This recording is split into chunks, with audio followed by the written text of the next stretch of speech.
Welcome back, everyone. It's once again time for Actual English, and my name is, of course, Jennifer Clyde. Thanks for joining us. It's now time for Lesson 17. We're in the food and cooking category, and as I did mention, today we'll be talking about cooking, making food, preparing food. Who does not enjoy eating? I love to eat. And that is why I gained so much weight. But right now I'm working very hard to lose all that weight, but I still enjoy eating. We all do have our eating habits. We did talk about that. But today we're going to focus on really the actual cooking thing. So, do you cook at home? Does your wife cook for you? Does your mother cook for you? Do you cook for your family? Of course, there are good cooks and terrible cooks. So, I'm just curious as to how well you cook. What is your favorite dish? What can you make? What can you fix up deliciously? So when it comes to food, if someone were to ask you, what can you make? You can probably talk about many dishes that you can put together or prepare, but perhaps you can talk about your special recipe as well. A recipe that you know, and you want to keep it a secret from everyone. Anyhow, there's much to talk about, so let's get straight into our first segment. It's time for Actual Talk.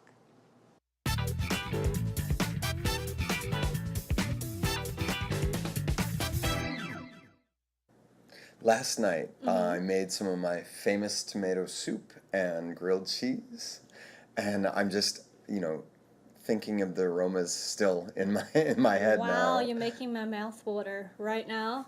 You tend to be a bit of a good cook. You like cooking? I would say I'm a good cook, but I'm not a chef. I have two very good friends at home who are excellent chefs. Oh, they're so it's actual very I chefs. can't compare by any Right. means. Do you do most of the cooking at home though? Mm, No? I tend to, because my wife's busy cooking separate meals for the babies, so then I'll throw something together for us. So you tend to cook Western style dishes or Only, yeah. Oh, only. Yeah, she'll cook Korean style Oh, stuff. nice. but Do you I like cook. eating Korean food? I love eating Korean food. I'm just not good at making it. So what's the favorite dish that you like to make? I have this great summer pasta. It's a lemon Ooh. cream pasta with some sautéed broccoli and chicken. Wow. It's really Is that your nice. special recipe? That is my favorite special recipe to make for people when they come over or something. So you like cooking for guests when they're Oh, I over? love cooking for guests. I have like 20 to 30 people over for Christmas every year. And you cook for all of them? Yeah, I'll cook a big turkey, a ham, wow. and all the fixings. So you've got the drinks before the main meal and the appetizer Oh, and the then the cheese desserts? plate and everything. Yeah, I kind of go all out. I love entertaining. What about you? Me, I tend to cook for a smaller group. I can't cook for 20 to 30 people. All I can cook on a large scale would be ramen.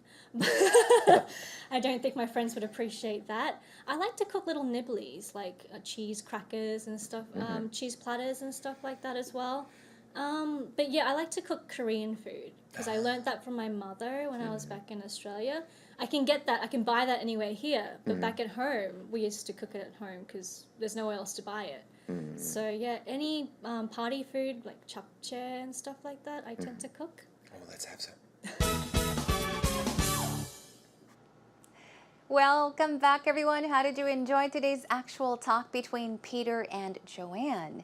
Now, of course, they did talk about whether they like to cook or not. Peter sounds like he is a wonderful cook, although he said that he doesn't consider himself a chef. He's got a few in his family or among his friends, but he sure does sound like he enjoys cooking, making food, maybe even throwing barbecue parties for friends and family.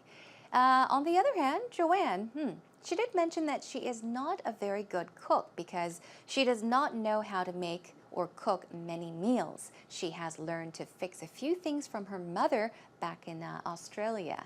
So, before we get into today's actual talk, a quick question. Now, what kind of dish or food would you say that all Koreans know how to make? I would definitely say of the many dishes, or, well, snacks, yeah, it would definitely be ramyeon. I make ramen pretty well, and I'm sure you do too, but I do have my own very special ramyeon recipe. Anyhow, all right, let's get straight into today's actual talk. All right, so today, once again, we're talking about cooking, and Peter begins by saying last night I made some of my famous tomato soup. So here the key word is famous, and he made what? Tomato soup.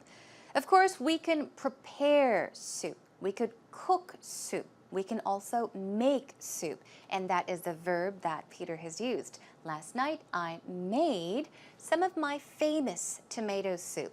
Now, just by seeing the word famous here, it means that it is a very special recipe of Peter's.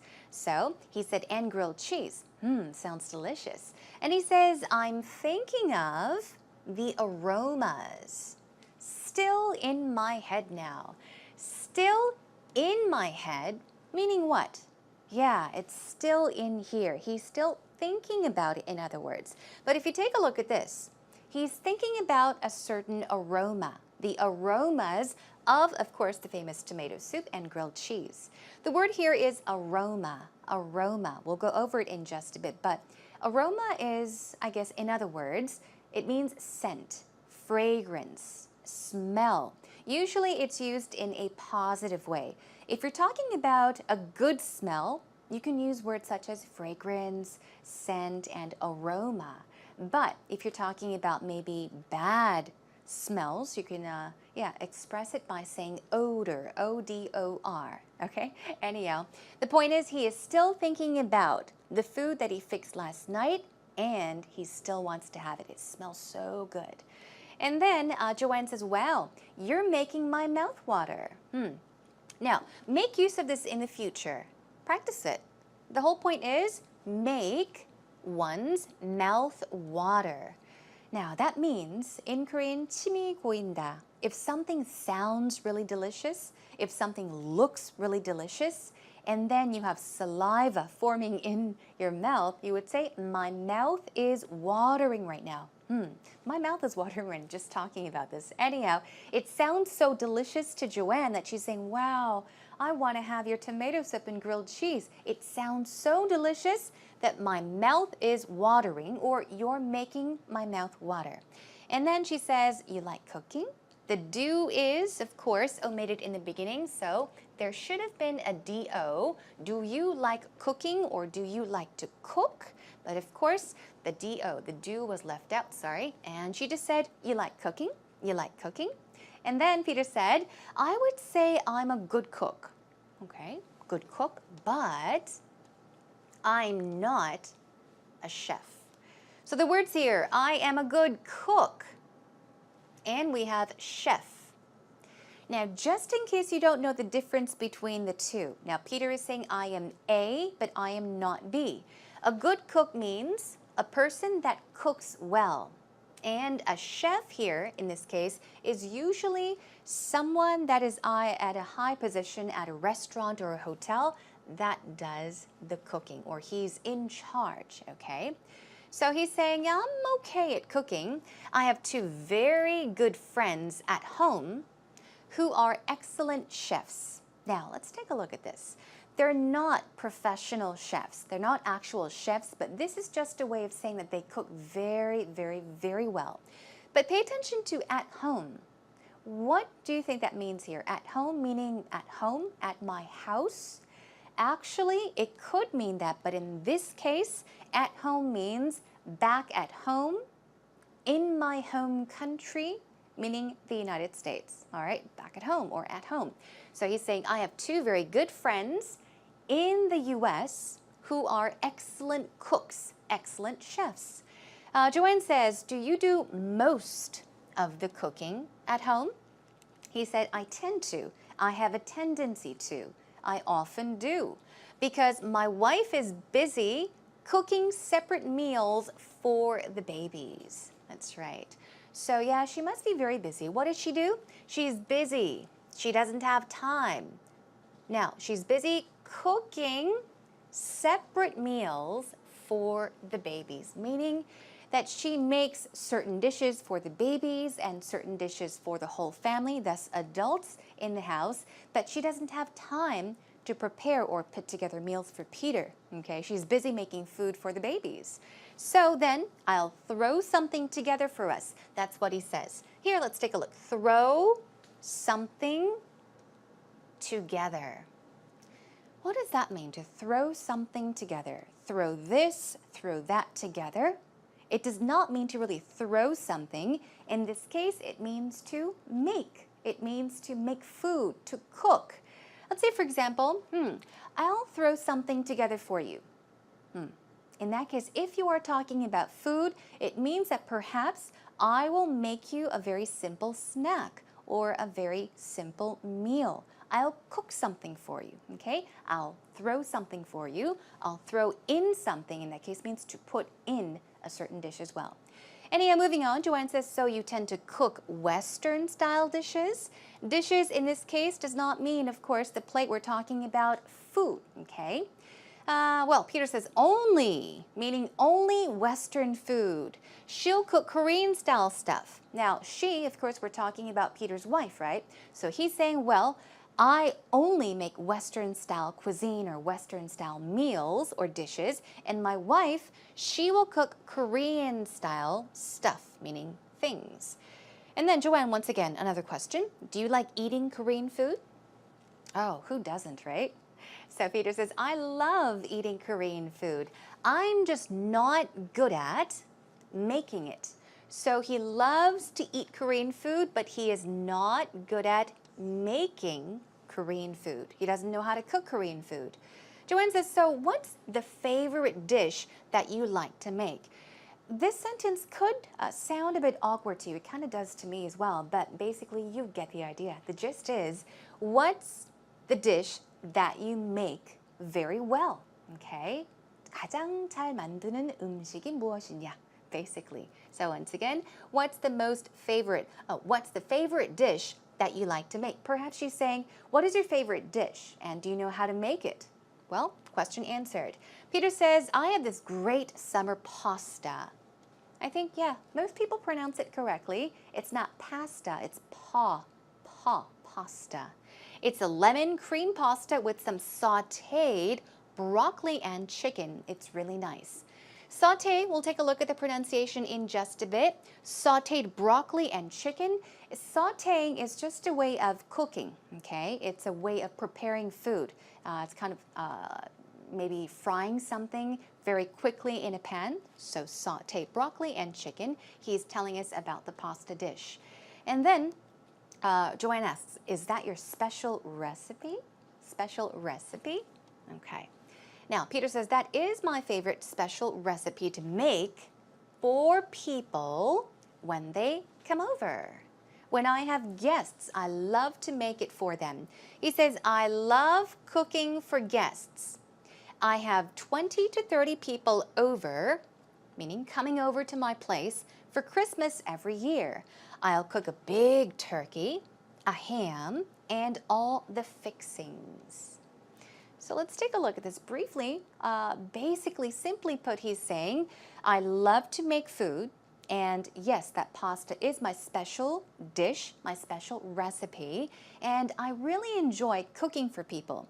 So every year for Christmas, I invite about 20 to 30 people over to my place. And I really enjoy cooking for them. So he says, I'll usually cook a big turkey, 칠면조, right? A ham and all the fixings. Fixings basically here does not mean to fix something because it is broken. It is used as a noun, and it's all the things that go in a certain dish or all the decorations, everything that goes with a certain dish. Okay, moving on. Now Joanne says, so you've got the drinks before the main meal and the appetizers, right? Okay, so she's saying, oh, okay, so you have the beverages, the main meal and appetizers already. Peter says, oh, yes, of course, and the cheese plate. He's adding some extra information. He says, oh, of course I have all of that ready. Plus, I have the cheese plate and everything. I kind of go all out. Go all out, in this case, does not mean to go outside. I go all out. In this case, it means that he does something. Right now we're talking about cooking, so I go all out, meaning I do everything related to cooking. When it comes to cooking and making food, I do everything possible, okay? He goes all the way. He goes all out. I do everything. I love entertaining. The question is, well, thrown at Joanne. So, what about you? He asks. Joanne said me, I tend to cook for a smaller group. Okay, once again, cook for a smaller group or cook for maybe a small group of people. I can't cook for 20 to 30 people.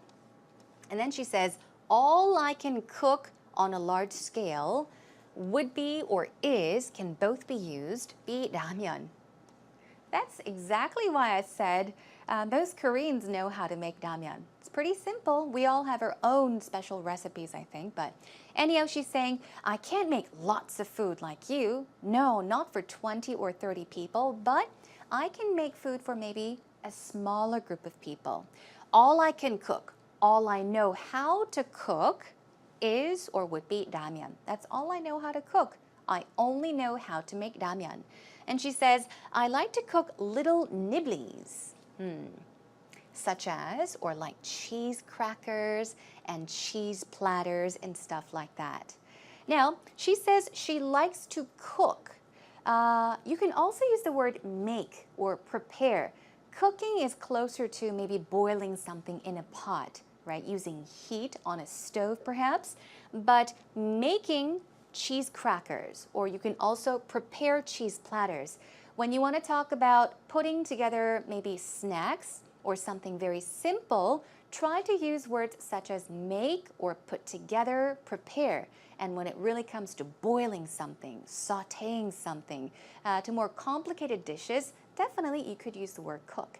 Anyhow, she likes to make nibblies. You can nibble on things, N-I-B-B-L-E. As a verb, it means to go, you're nibbling on something. And in this case, it's used as a noun. Nibblies basically are foods such as finger food, very simple snacks such as crackers, things you can chew on, okay? All right, and then let's move on. I like to cook Korean food because I learned that from my mother. Yes, learn something from someone, right? So here, pay attention, learn so-and-so from someone.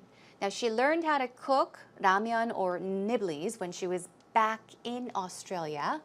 Back at home, once again, she mentions. See, we did mention. Now, Peter did mention the word back at home. Even right now, we have back at home, or the at can be omitted as well. Back home in Australia, back at home. We used to cook it at home because there was nowhere else to buy it. So any party food, like japchae, I tend to cook. I guess japchae isn't exactly a nibbly because it's not really chewy, but it definitely can be expressed as a type of party food, right? Usually it's celebrations or special holidays or special events in Korea, you always see japchae. So the next time you talk about japchae, try using the word party food. So japchae is a kind of party food that lots of Koreans enjoy. And yeah, now we have a basic idea of what Joanne could cook or could put together and what Peter can put together as well. Well, let's take a moment to listen to today's actual talk one more time. Last night, I made some of my famous tomato soup and grilled cheese, and I'm just, thinking of the aromas still in my head now. Wow, you're making my mouth water right now. You tend to be a bit of a good cook. You like cooking? I would say I'm a good cook, but I'm not a chef. I have two very good friends at home who are excellent chefs. Oh, they're so it's very chefs. I can't compare by any means. Do you do most of the cooking at home though? Mm, No? I tend to, because my wife's busy cooking separate meals for the babies. So then I'll throw something together for us. So you tend to cook Western style dishes? Or? Only, yeah. Oh, only? Yeah, she'll cook Korean style stuff. Oh, nice. but Do you I like cook. eating Korean food? I love eating Korean food. I'm just not good at making it. So what's the favorite dish that you like to make? I have this great summer pasta. It's a lemon cream pasta with some sautéed broccoli and chicken. Wow. It's really Is that your nice. special recipe? That is my favorite special recipe to make for people when they come over or something. So you like cooking for guests when they're Oh, I over? love cooking for guests. I have like 20 to 30 people over for Christmas every year. And you cook for all of them? Yeah, I'll cook a big turkey, a ham, wow. and all the So fixings. you've got the drinks before the main meal and the appetizer Oh, and the then the cheese dessert. plate and everything. Yeah, I kind of go Nice. all out. I love entertaining. What about you? Me, I tend to cook for a smaller group. I can't cook for 20 to 30 people. All I can cook on a large scale would be ramen. I don't think my friends would appreciate that. I like to cook little nibblies like cheese crackers and stuff, cheese platters and stuff like that as well. But yeah, I like to cook Korean food because I learned that from my mother when I was back in Australia. I can get that, I can buy that anywhere here, but back at home, we used to cook it at home because there's nowhere else to buy it. So yeah, any party food like japchae and stuff like that, I tend to cook. Oh, let's have some. Now, is your mouth watering or not? Are you thinking about something delicious right now? Well, hold it until the lesson is over, everyone. Okay, now let's take a look at some actual expressions, some patterns, and first of all, some vocab to keep in mind. We took a look at lots of words today, but let's practice pronunciation. So we had aroma, right? Peter was saying something about how he cannot forget about the aromas of what he had the night before, right? So aroma, as you can see, the stress goes on the second syllable. Aroma, aroma. Some synonyms are scent, fragrance, as I mentioned, a very good smell. And then we have chef, simple to pronounce, chef, chef, as you would pronounce S-H-E-F, chef. Some other words for chef is chief cook. That is the actual definition of a chef. And also, they're also called a gourmet chef as well. In that case, the T is silent. It's gourmet, gourmet, as in M-A-Y, gourmet. And we have sauté. Remember, sautéed, blah, blah, blah. It's a way of, or preparing food, and it's pronounced sauté, sauté. It's not sauté, it's sauté. And recipe, you may all know, but just in case, the P sound here is recipe. It's closer to a B sound, so it's recipe, recipe. And finally, we have appetizer. Also, it's not appetizer, it's appetizer. Appetizer, okay, appetizer. Now, I did want to point these words out to you. Now, these days, a lot of people go to French restaurants, Italian restaurants, since there are so many opening up around us. And you may see these words on the menu. So just in case, do not get lost. Here is antipasto. Probably have seen that word. Antipasto is another word for appetizer. And aperitif is another one. The stress goes right there on the last syllable. I did check out a French way of saying that is apéritif, something like that. Okay, anyhow, that's all for today's pronunciation. Let's move on to some patterns you can make use of. All I can cook is or would be, okay? Keep those in mind. And then you can just add the type of food. For example, all I can cook would be ramyeon. Another one, all I can cook is something special or something simple, sorry. And then one more, all I know how to cook is fried rice. There are plenty of ways of talking about what you can cook if you're good at it or terrible at it, so please do keep these patterns in mind and make use of them.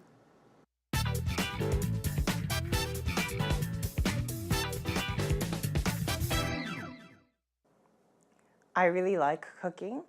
I think that to gather everything at home, to chop things, to smell all the food that you're cooking, to boil it in the pot, to wait for it, it's sort of, in a way, a very therapeutic experience. I remember last year when I had this really bad breakup, all I would do is like cook at home. And I would make all these pastas, I would bring it to people. And because cooking for somebody is such a loving thing to do, I think that constantly cooking for somebody is your way of showing affection for them. So when you're going through a hard time or through a breakup, to remember that there are other people you love and there are still people that you can cook for and you can cook for yourself.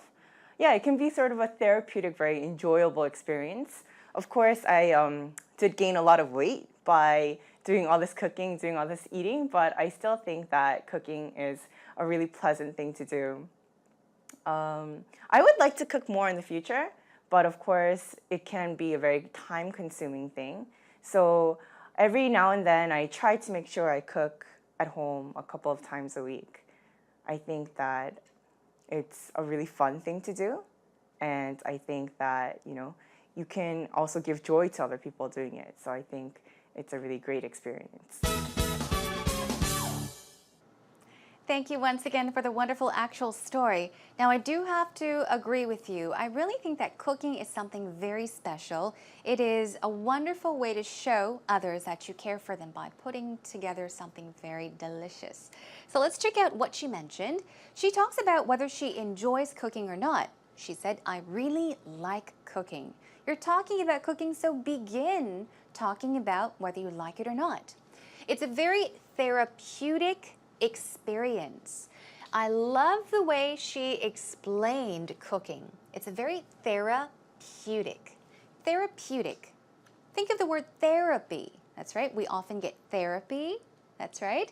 Now, therapeutic experience or therapeutic basically means it's kind of like a cure or treatment for something. So she's saying, yeah, cooking itself is a wonderful thing. Another one, every now and then, this means occasionally, I try to cook at home. Because it's true, if you live at home alone, you tend to go out to eat. You don't really go home to cook for yourself as often. So in that case, you can also say every now and then, occasionally, I try to cook at home. Of course, that is if you do try to cook at home. All right, job well done. I really like cooking. I think that to gather everything at home, to chop things, to smell all the food that you're cooking, to boil it in the pot, to wait for it, it's sort of, in a way, a very therapeutic experience.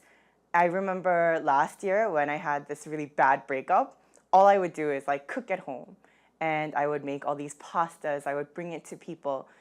And because cooking for somebody is such a loving thing to do, I think that constantly cooking for somebody is your way of showing affection for them. So when you're going through a hard time or through a breakup, to remember that there are other people you love and there are still people that you can cook for and you can cook for yourself. Yeah, it can be sort of a therapeutic, very enjoyable experience. Of course, I did gain a lot of weight by doing all this cooking, doing all this eating, but I still think that cooking is a really pleasant thing to do. I would like to cook more in the future, but of course, it can be a very time-consuming thing. So every now and then, I try to make sure I cook at home a couple of times a week. I think that it's a really fun thing to do, and I think that, you can also give joy to other people doing it. So I think it's a really great experience.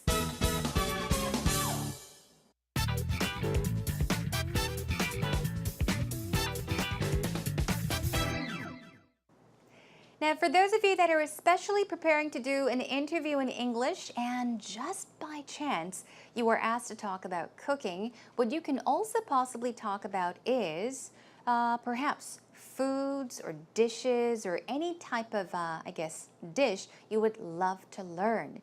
You can talk about taking maybe cooking lessons, what you've learned from your mother, what your mother's special recipe is, or even if you have your own special recipe, talk about that as well. But keep it a secret, okay, because it is your special recipe. Okay, that is all for today, everyone. Hope you learned a lot. I'll be joining you back next time with another food-related topic. We'll talk about our favorite foods. Sounds delicious, doesn't it? Okay, in the meantime, you can find your way over to our homepage. The address is www.ebse.co.kr, and you know what to do, right? Look for Actual English with Jennifer. All right, that is a wrap for today. Have a wonderful day, have a delicious day, and I'll catch you again next time. Bye for now.